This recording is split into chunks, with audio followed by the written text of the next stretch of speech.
So in order to actually go into the containers, we use docker compose exec. So I basically run bash inside the CLI, and I'm now connected into it. I can see the Lagoon project name, I can see the name app, and if I run an ls in here, we can see all the files are automatically mounted in there. So they exist on my Mac or on your Linux or your Windows, but they're automatically mounted in there. So I can now run Drush and see the status.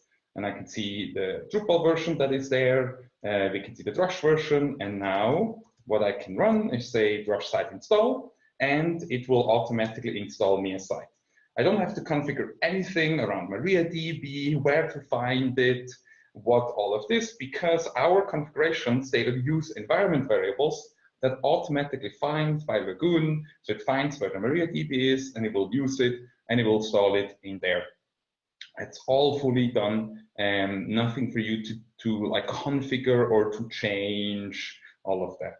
So if we actually want to go there, we can see we also copied some files into site default. And in here we have a settings.php. And this settings.php tells Drupal where to find all the different environments. And you can see that we don't actually use any hard-coded passwords.